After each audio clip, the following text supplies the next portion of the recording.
Tá todo mundo conseguindo ler aí? Isso no celular dá para ler? Eu não sei. Bom, tá aí. Eu vou ler para vocês.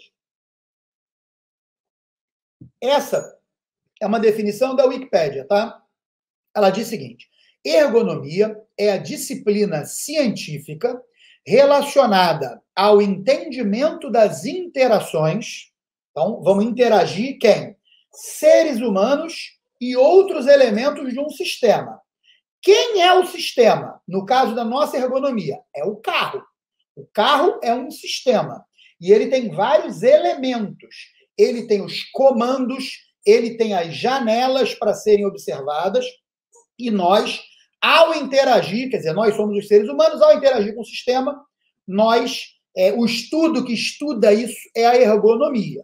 E também é uma profissão que aplica teoria, princípios, dados e métodos para projetar a nossa interação com o sistema, a fim de otimizar o bem-estar humano e o desempenho geral do sistema, ok? Então, a ergonomia, ela é como se fosse uma base, tá? Nós vamos começar a fazer qualquer coisa. É necessário que a gente adapte o sistema ao nosso corpo e adapte o nosso corpo ao sistema. Eu vou começar com um exemplo aqui, que é um exemplo até engraçado, mas é um grandíssimo exemplo de ergonomia.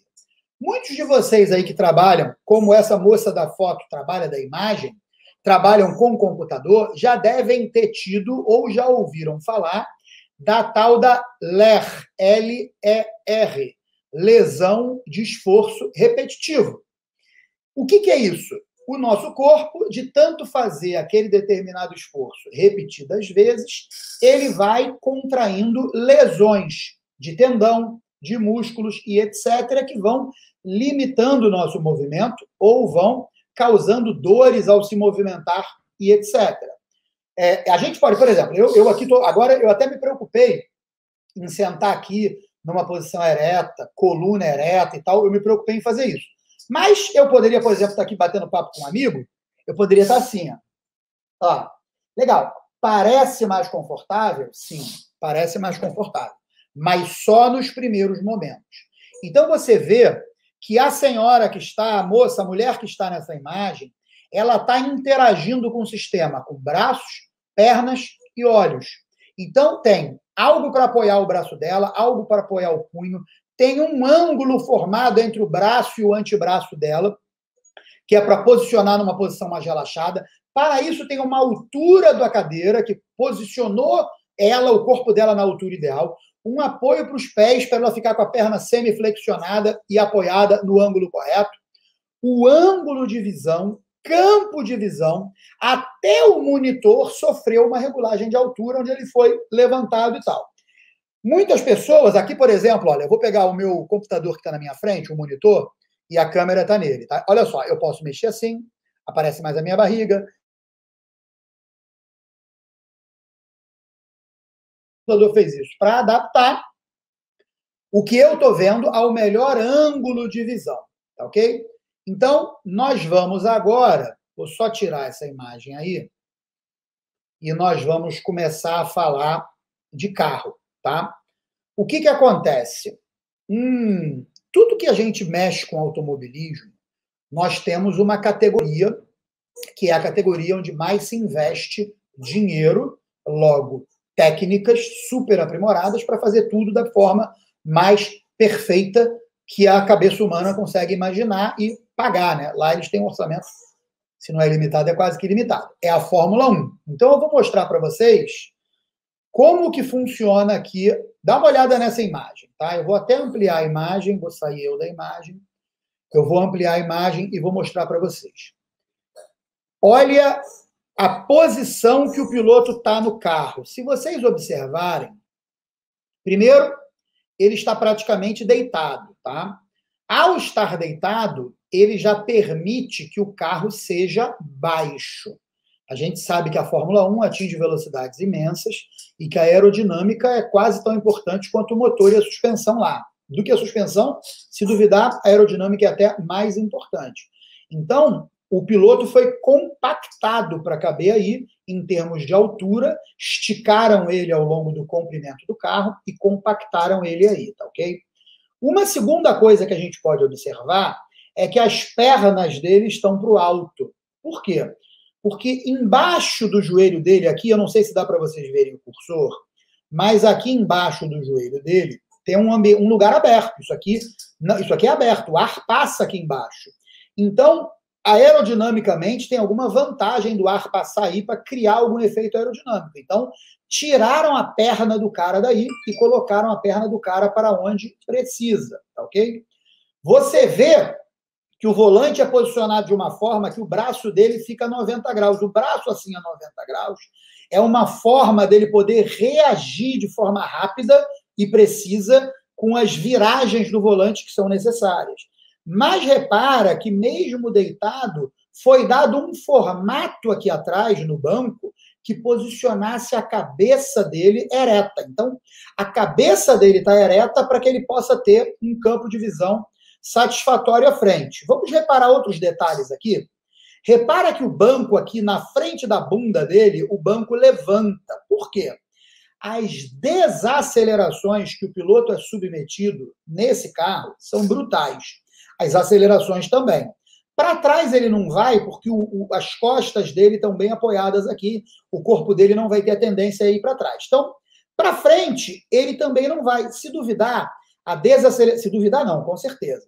A desaceleração do freio de um Fórmula 1 é muito maior do que a aceleração do motor. Então, você repara que a bunda dele está bem segura para que ele não seja jogado para frente, tá ok? Então, uma coisa que é muito importante é o piloto não se preocupar em ter que se segurar no carro. Vamos dar uma mudada aqui. Quantos de vocês já andaram num track day, ou até, às vezes, na rua, andaram de forma rápida, e se depararam com a seguinte situação? Eu não estou conseguindo me segurar no banco. O banco escorrega, o cinto de 3 pontos não é suficiente, e eu tenho que ficar apoiando o cotovelo, ou apoiando o cotovelo na porta do carro, ou apoiando o cotovelo no console do carro.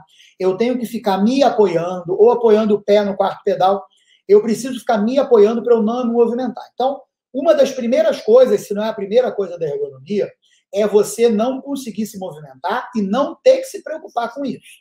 O seu tronco tem que ficar fixo. Você só pode movimentar um pouco a cabeça, isso vai ser limitado, eu vou explicar. Movimentar um pouco as duas pernas e movimentar um pouco os dois braços, tá ok? Então vamos lá, vamos andar para frente, que atrás vem gente. Esse daí é o banco, vocês estão vendo aí? Esse daí é o banco da Fórmula 1, retirado do carro. E esse banco, galera, ele é moldado no corpo de cada piloto. Ele não é um banco genérico, tá ok? É tirado o molde do corpo do piloto para garantir que o corpo do piloto fique totalmente apoiado no banco de forma mais distribuída possível. Você imagina, se um banco abraça você de forma completa, você vai ficar distribuído, ou seja, nenhuma parte do seu corpo vai fazer mais força do que as outras para se manter inerte ali. O que vai acontecer? Todo o seu corpo está sendo segurado de forma igual. Nos carros que a gente anda, isso pode ser feito? Pode. A gente faz da seguinte maneira, ó. Nos carros que a gente anda, galera, como é que é feito? É colocado um saco plástico dentro do banco concha, a gente tira todas as almofadas do banco concha, deixa só a concha de fibra de vidro ou de fibra de carbono, coloca um saco plástico de lixo daquele de 200 litros enorme, o piloto senta, se coloca na posição ideal que ele quer ficar, que ele tem que ficar, e depois é colocado poliuretano expansivo, aquele de spray, que se compra na loja de material de construção. Aquilo é jogado dentro do saco plástico e aquilo vai crescendo até onde tem espaço vazio. Então, aquilo é a forma mais econômica que tem. Óbvio, só dá para fazer num banco concha, porque o banco concha, sem as almofadas que tem dentro dele, sem os estofamentos, você vai estar sobrando lá dentro. Então, o espaço que está sobrando vai ser preenchido com esse material. Então, isso vai garantir o quê? Que o seu corpo, o seu quadril, as suas costas, sua coluna vai estar fixada ali da melhor maneira possível. Eu estou vendo uma série de gente falando alguns comentários aqui. Eu queria dizer para vocês o seguinte: no final da live, eu vou abrir um espaço enorme para todos os comentários que já estão e mais os que serão colocados até lá. Então, não se preocupem, vai ter espaço para eu conversar e comentar com cada um de vocês, mas eu vou procurar fazer isso no final da live, tá ok? Então, essa forma é uma forma de você pegar um banco concha e adaptar ele ao seu padrão, ao seu corpo e como é o seu corpo, tá ok? Vamos andar para frente. Galera, se a gente quer ter um mínimo de ergonomia, dá para ter esse mínimo de ergonomia com o banco original do carro? Dá. Qual é o mínimo de ergonomia? A gente vai regular as regulagens que o banco permitir. A gente vai regular a altura, a gente vai regular a posição, mas nós não vamos conseguir, com o banco original do carro, ficarmos presos como deveríamos, tá ok? Então, por exemplo, você quer ver um exemplo legal? Eu faço trilha de moto há muitos anos. Eu gosto muito de ensinar amigos que têm vontade de começar, então eu levo ele para a trilha, só eu e ele, ando no ritmo dele, ando na velocidade dele e vou ensinando a ele, tá? Estou até fazendo isso agora com um amigo. O que acontece? É um amigo meu que é atleta. O cara é atleta, magro, atleta, forte, e ele, no meio da trilha, ele começa a ter cãibra no antebraço, tá? Ele começa a ter muita cãibra no antebraço, reclamar de muita cãibra, as mãos dele começam a travar. Por que isso? Na moto, a gente está solto, não está preso por cinto de segurança, não tem nada. Tem uma técnica para a gente se prender na moto, que é pé na pedaleira, peso na pedaleira, joelho no tanque, e deixa a moto solta embaixo de você, você só se prende do joelho para baixo. Ele, por ser iniciante, ele segura o guidão como se estivesse segurando um touro pelos chifres. O touro está vindo te dar uma chifrada, você não quer deixar, você segura com a maior força que você tem. Qual que é o medo dele? O medo dele é cair da moto, a moto ir e ele ficar. Então, ele se segura com tanta violência, com tanta força, que ele cria umas lesões ali que vão dando essa cãibra. E ele fica inviável, fica impraticável dele continuar andando. Então, você estar seguro no banco é muito importante. Esse é o banco mais econômico que você pode comprar. Ele, se não me engano, esse modelo aí desse fabricante não tem homologação da FIA e da CBA, mas se você não vai correr, é melhor esse do que o original, tá ok? Depois nós vamos falar sobre as regulagens e com esse banco, como que se faz as regulagens com esse banco, tá ok? Se você puder gastar um pouco mais, esse banco aqui, ó, ele já vai te trazer uma outra vantagem, tá? Que ele vai ajudar também a manter um pouco a sua cabeça, especialmente num acidente. Mas, quando eu corria na Stock Car, eu tinha um banco desse. Era um modelo anterior, né? Porque faz muitos anos isso, mas eu tinha um banco desse. E o que acontece? Era comum eu cansar, porque pensa numa coisa, você está andando e tem um capacete que o mais leve que tem pesa 2 quilos na sua cabeça, tá? 1,8 kg, 2 quilos. Aquele capacete está na sua cabeça, então ele está aumentando a inércia da sua cabeça. Você freia, o capacete quer ir. Você faz curva para cá, o capacete quer ir para cá.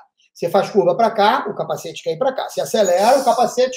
Então o capacete ele fica precipitando levar a sua cabeça para os lugares e você tem que fazer o quê? Força. Pelo menos com esse banco, para trás com qualquer banco não vai. Mas para os lados, eu costumava, do meio da corrida para lá, dar uma encostada, tá? Deixa eu aumentar o ar-condicionado aqui, porque tá um pouco de calor. Ai, desculpa. Então, esse banco já vai te dar uma ajuda. Nós estamos ainda na primeira fase, que é ficar fixo no carro, tá? Vamos andar para frente. Isso daqui, galerinha, olha só. Isso daqui é vendido no Mercado Livre usando a expressão banco concha, ok?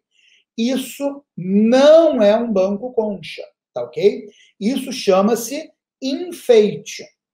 Esse banco aí, esse tipo de banco aí, todos eles similares a esse, eles são enfeite, tá ok? Primeiro, eles são de um material tipo um couro sintético que vai fazer você escorregar nele. Se você observar os bancos são de um tecido que vai evitar de você escorregar nele. Vai absorver o suor que passar pela sua roupa. Esse não, esse vai te manter molhado, o suor vai passar pela sua roupa, não vai passar por ele, vai ficar preso nele, vai ajudar a lubrificar você nele, enfim.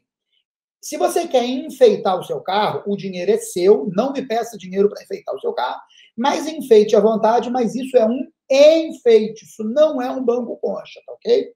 Legal. Então, se você quer ganhar na fixação do seu corpo no carro, esse banco não é adequado. Vamos para frente. Tá? Isso daí foi a primeira configuração, galera, que eu tive no Corcel. Tá? Eu tirei os bancos do Corcel, que eram poltronas super confortáveis, e coloquei esses bancos conchas, que são os que eu uso até hoje, tá bom? Reparem numa coisa importante. Os bancos concha, sem o uso de gaiola, ou pelo menos um Santo Antônio só em cima da sua cabeça, uma meia gaiola que seja, não devemos usar com cinto de 4 ou mais pontas. Vou explicar o porquê. Esse cara aí, você vê que eu tô... Esse carro é o Corcel, na época que ele estava montado. Você vê que eu estou usando o cinto de 3 pontos. Por quê?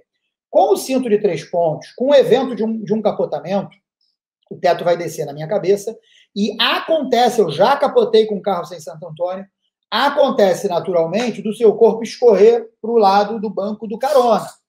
Para o lado da sua porta, ele vai bater na sua porta e não vai. Então, o seu corpo, o cinto de segurança, ele te protege para não deixar você ser projetado para frente. Mas, para o lado, ele deixa você ir. E, ao deixar você ir para o lado, o que acontece? Cria um espaço para o teto descer na sua cabeça, ok? Então, não devemos usar. Ah, mas e numa batida? Numa batida, o cinto dos carros modernos, eles são ativos. Eles te puxam. Ah, mas eu não tenho um carro moderno, eu tenho um Chevette. É melhor. Porque se você capotar, você vai morrer. Ok? Agora, se você bater de frente, mesmo com o cinto do Chevette original, que não tem pré-tensionador e aquelas coisas, mas você tem uma boa chance de não se machucar. Tá legal? Então, isso daí é o que eu recomendo. Vamos andar para frente.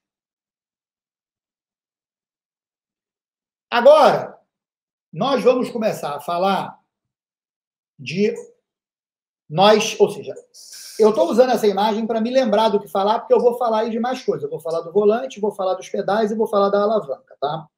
O que acontece, galera? Então, a ergonomia, ela tem que observar 3 coisas, tá? Ela tem que observar eu estar preso no carro, firmemente preso ao carro, ao banco, ok? Ela tem que observar que eu tenha capacidade de comandar o carro. Como é que eu comando o carro? Eu comando o carro principalmente por 3 coisas. O volante, os pedais, 2 ou 3 pedais, se for automático ou se for manual, a alavanca de marcha ou borboletas se não tiver alavanca de marcha, tá?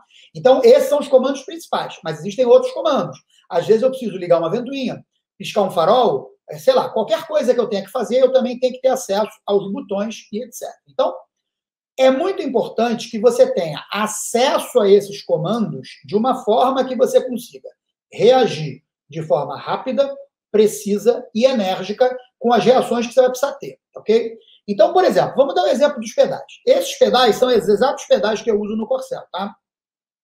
Primeiro, eles são fixados aonde você quiser. A gente constrói uma estrutura para fixar eles no lugar, tá ok? Eles não são fixados em local pré-determinado.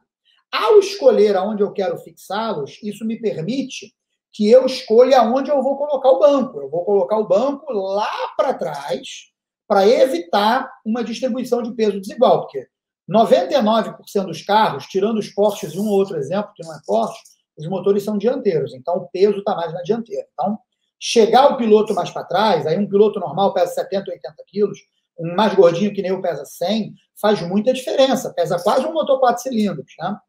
Então, faz muita diferença você chegar esse cara 10, 15 centímetros para trás. Com o carro original, eu vou até pular isso aqui. Deixa eu pular isso daqui, porque eu coloquei na ordem errada. Vamos mostrar isso aqui primeiro? Observa o seguinte, esse cara está num carro mais ou menos original, o painel, o volante está no lugar original, o banco está no lugar original. Você tem limitações. Quais são as limitações? Ou você se adequa ao volante, ou você se adequa aos pedais, ou você se adequa à posição do banco em relação ao carro. Você se adequar a todas essas coisas não é possível, porque o carro já está construído, o banco tem uma posição meio que definida, os pedais têm uma posição definida, o volante tem uma posição definida. Então, os braços dele estão numa posição boa? Estão. As pernas dele estão flexionadas demais. O corpo dele está projetado muito para frente. A cabeça dele está alta demais. Olha a cabeça dele em relação ao volante como está alta. Então, ele está, vamos dizer, a maior parte dele aí está errada. Por quê? E é o que a maioria de nós vai ter que se submeter, tá ok, galera? Então, eu vou mostrar para vocês o que é o melhor dos melhores se você um dia construir um carro de corrida. No seu carro de rua, você vai fazer o que melhor você puder, objetivando chegar nesses pontos que eu estou falando, tá ok? Então, eu queria mostrar esse cara. Agora, eu já posso voltar lá para os nossos pedais, tá? Então, o que acontece? Observem que esses pedais, eles têm... Primeiro, eles são colocados numa posição que a gente quer colocar. Segundo, atrás aqui do pedal de embreagem, você pode observar dois parafusos dourados. São duas porcas douradas. Você pode escolher o comprimento da alavanca do pedal. Olha que legal. Todo mundo sabe que quanto mais você aumenta a alavanca, menos força você faz, né? Então, você pode escolher se o pedal vai estar mais alto ou mais baixo. E você pode também, na plaqueta do pedal, que está aí onde você pisa, você vê que tem 4 furos. Então, ele tem 2 posições de furação, uma posição mais alta e uma posição mais baixa. Então, isso te permite colocar esses pedais mais para cima, mais para baixo, com maior alavanca, com menor alavanca, ok? Então, a primeira coisa que você faz quando entra no carro é sentar, se sentir firme no carro e regular a visão que eu vou falar ali na frente. Regulou a visão? Pedais. Colocar os pedais na seguinte posição. Com o pedal da embreagem e do acelerador totalmente pressionados, ainda te sobe um pouquinho de perna, se você quisesse, se fosse possível, você pressionar um pouco mais, tá ok? E isso vai te dar aqui posição. Quando você voltar o pé, a tua perna não vai estar entulhada em cima de você. Porque com a tua perna entulhada em cima de você, você vai ter problemas de circulação ao longo do dia, ao longo da corrida, tá ok? Então, essa é a melhor posição de pedais, tá? Vou falar disso agora? Não, engraçado, eu achei que eu tinha colocado isso na ordem. Eu queria mostrar para vocês esse vídeo. Dá uma observada nesse vídeo, galera, que eu vou passar agora. Como que se faz, tá? A gente está lá, ó, construindo, eu mais gordo do que eu tô, e o Gabriel da Motorfest está ali construindo o suporte da coluna de direção. Ele construiu uma coluna. Repara que o meu cotovelo está a 90 graus.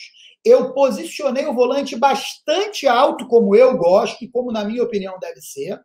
E eu estou ali falando umas bobagens ali, porque me falaram umas bobagens, eu repeti umas bobagens, mas garantindo que ele vá soldar aquele suporte, tá ok? E manter a coluna de direção, logo o volante, na melhor posição. O banco já tinha sido colocado na posição, então, e agora ele vai soldar ali, olha lá, soldou, e está garantindo, nós temos 4 ou 5 suportes desse, né? Aí ele estava soldando só o primeiro, e eu estou ali segurando para garantir, enquanto ele não solda pelo menos 3, o banco podia mover do lugar, tá?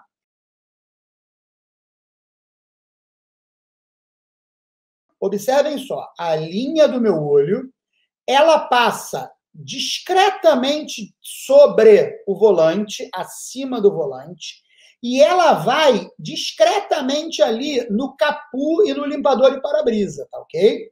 Então, eu tenho essa visão, eu não preciso alterar muito minha cabeça. Minha cabeça, ó, deixa eu voltar aqui para mim. Vocês estavam me vendo. Eu não preciso fazer isso com a cabeça para olhar o painel dos botões. Eu não preciso fazer isso com a cabeça para olhar o painel de instrumentos. Eu, com a cabeça parada, com o menor movimento possível, é um movimento de olho. Estou aqui, ó. Eu olhei para cima, vi o botão que eu quero apertar, apertei. Olhei para baixo, vi o painel, voltei. O painel nem olhei demais. O painel é assim, ó. Tá? Então, dessa maneira, a chance de você se distrair ou perder contato com o que quer que seja que tenha na frente, ela é menor, ela é reduzida. Se vocês observarem nessa imagem também, aqui perto do meu joelho direito, eu tenho um comando preto. Deixa eu dar um zoom aqui. Reparem esse comando. Estão vendo esse comando aí? Ó? Tem o D de dianteira, T de traseira, tá? Então, isso daí é o comando que eu preciso dar toda hora, às vezes até mais de uma vez por volta, dentro da mesma volta, para ajustar os freios. Então, é ergonomia, ele tem que estar à minha mão. Quando eu abaixo a mão aí, Observem que este painel, um painel cor de alumínio que está atrás dele aqui, ó, eu apoio o meu braço ali, o meu punho, para ter certeza que eu estou no lugar certo. Deixa eu ir para cá, que aqui eu vou conseguir colocar o cursor. Ó, eu apoio o meu punho aqui e a minha mão fica certinha nesse manípulo preto, aonde eu giro para um lado é traseiro, para o outro lado é dianteiro, ok? Então, nesse painel, desculpem, nesse painelzinho aqui, eu tenho uma argola para puxar o extintor de incêndio e um botão que é a chave geral. Esse botão é até curioso de falar, porque é um botão tic-tac, parece normal, mas é um botão de especificação militar, tic-tac, mas a carga não passa por ele, tá ok? A carga, esse botão é apenas um comando, tá?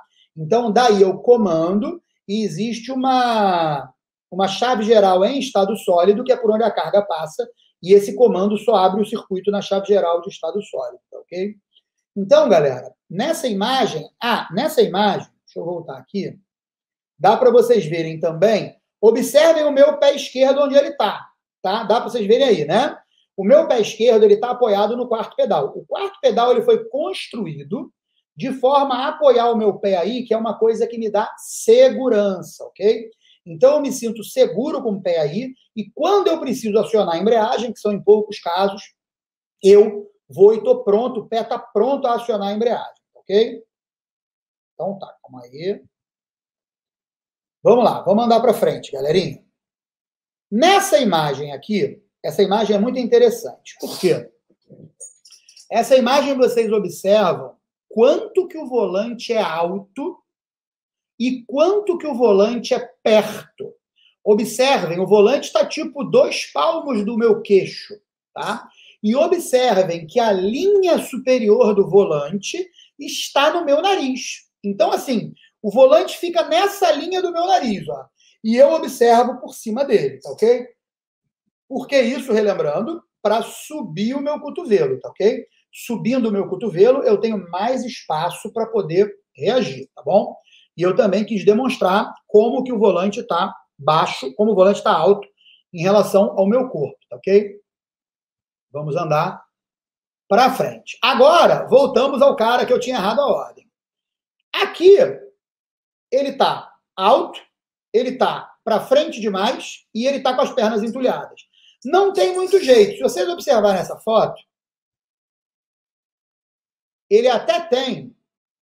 Ué.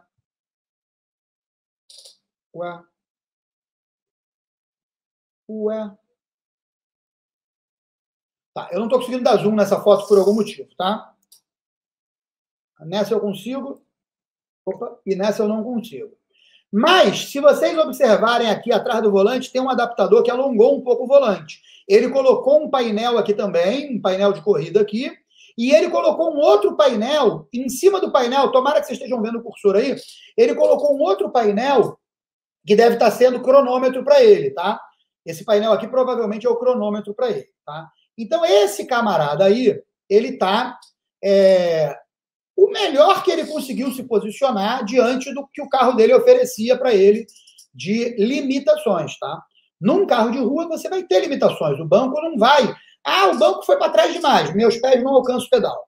Agora o banco teve que ir para frente demais para eu ficar bem em relação ao volante, mas agora eu fiquei entulhado com relação aos pés. Você vai ter que... Por isso é que eu fiz questão de ensinar, de demonstrar qual que é o ideal com o que a gente construiu no Corcel, de forma que você possa buscar o mais próximo que você puder, com as limitações que o carro de rua te oferecer, tá bom? Então, é isso. Agora, eu vou falar de uma coisa mega, ultra importante, tá?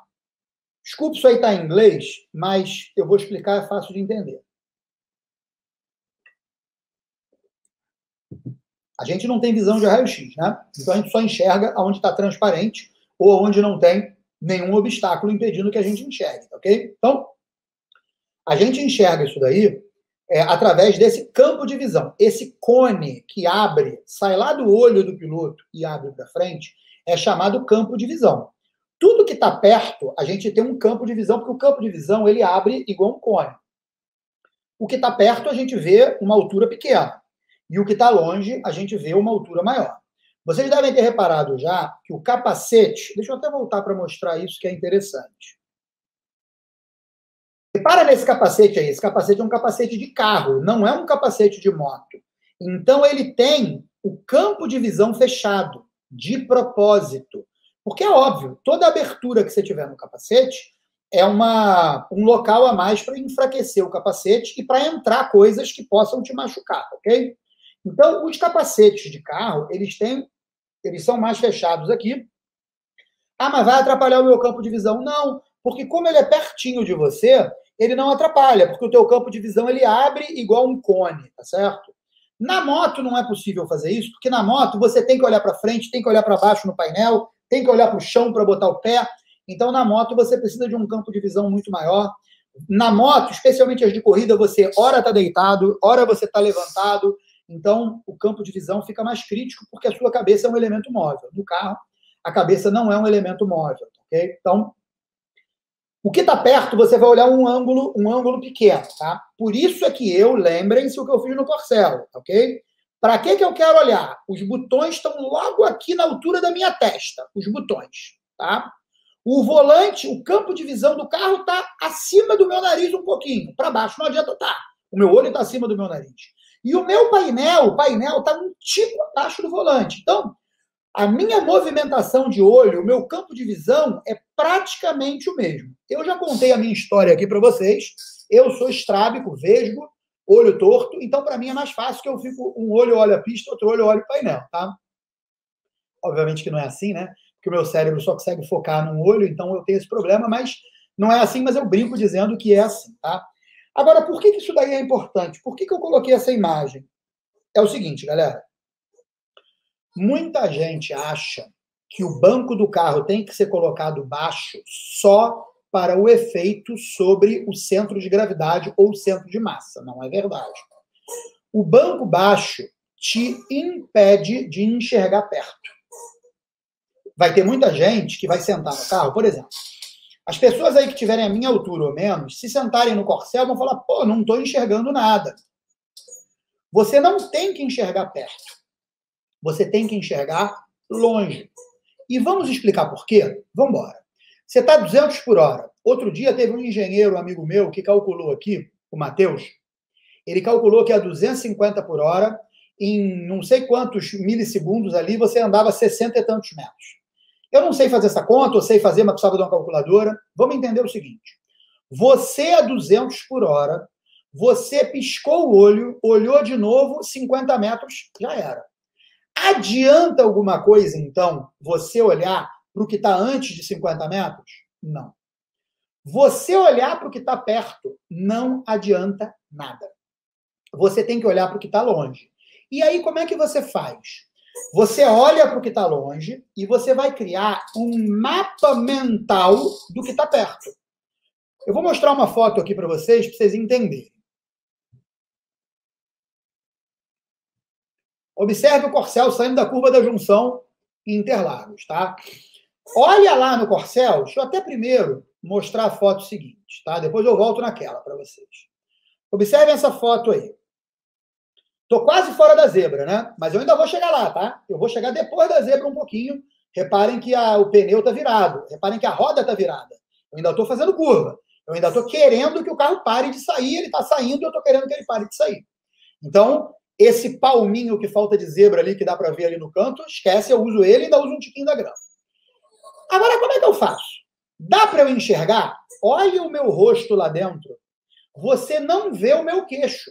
Repara lá, tu só vê o meu olho. Você só vê aí do meu olho para cima. Deixa eu ver se dá para dar um zoom aqui. Dá. Olha aí. Olha isso aí. Você não vê. Você não vê a parte de baixo do capacete, que fica do meu nariz para baixo. Você não vê. Por quê? Porque eu estou posicionado aí dentro, o mais baixo possível, e o campo de visão perto. Eu não quero ter. Tá? Eu não quero ter o campo de visão perto, não me interessa. Por quê? Porque eu tenho que olhar o que é longe, porque o que é perto não adianta mais olhar. Então, como é que eu sei que eu estou no limite da zebra, como vocês estão vendo aí? Porque eu criei um mapa mental A zebra tem um outro elemento também que ajuda, tá? Mas eu vou explicar para vocês. Mas não tem a ver com a ergonomia, mas eu vou explicar. Eu criei um mapa mental que me permite saber o que está perto. O que está longe eu estou enxergando. O que está perto é no mapa mental. Mas como é que funciona esse mapa mental? É igual descer uma escada. Alguém de vocês desce a escada olhando para os degraus da escada? Ou todos vocês já criaram um mapa mental de que distância que tem entre os degraus e descem automaticamente? Alguém aí desce olhando para o degrau? Ninguém desce. Todo mundo faz assim. Alguém anda na sua própria casa prestando atenção nos detalhes? Não. Aonde que você esbarra? Você esbarra num restaurante, numa casa de um amigo, porque lá você não está acostumado com a disposição dos móveis. Na sua casa você já tem um mapa mental. Você já andou ali tantas vezes que você já criou esse mapa mental de onde as coisas estão em relação a você. Certo? Como é que o cego faz? O cego faz isso. O cego ele ainda se ampara nos outros sentidos para poder criar esse mapa mental. Então, você vai ter que se acostumar, para ser rápido, para ser seguro, você vai ter que se acostumar a criar mapa mental, ok? Então, você olhou longe e criou um mapa mental. Então, por isso que olhar para perto não tem nenhuma importância. Você tem que olhar para longe, ok? Obrigado por terem vindo. Segunda-feira a gente vai se ver de novo. Eu espero, antes da live de segunda-feira, eu ser capaz de publicar aqui o vlog, o vídeo. Quem tiver curiosidade de saber todas essas coisas, vai ver o Romano Mala, vai ver a cor da cueca que eu uso, vai ver tudo. E espero que vocês tenham interesse por isso. O objetivo é fazer uma mescla entre conteúdo e entretenimento. Trazer também um pouco de entretenimento para vocês, tá bom? Um abraço enorme. Muito, muito, muito obrigado a todos vocês que ficaram aí 1h da noite de vocês me ouvindo, tá bom? Um abraço para todo mundo. Até logo.